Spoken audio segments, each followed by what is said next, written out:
রামু পাশের গ্রামের একটি বিয়ে বাড়ি থেকে একা জঙ্গলের মধ্যে দিয়ে বাড়ি ফিরছিল।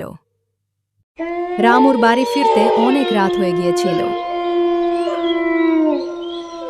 তখনই সে একটি কালো কাপড় পরা একটা মেয়েকে দাঁড়িয়ে থাকতে দেখে।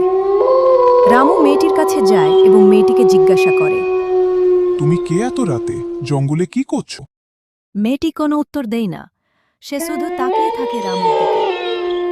রামু আবারও জিজ্ঞাসা করে, তুমি এত রাতে এখনে কি করছো? তখন মেয়েটি বলে, আমি রাস্তা হারিয়ে ফেলেছি। তুমি কি আমাকে তোমার বাড়ি নিয়ে যাবে, শুধু আজকে রাতটা কাটানোর জন্য?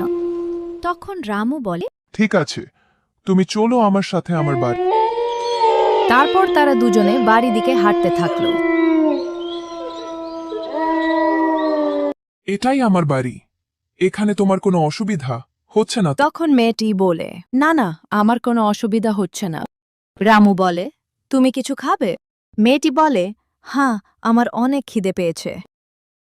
এই শুনে রামু খাবার আনতে চলে যায়। Comment Part 2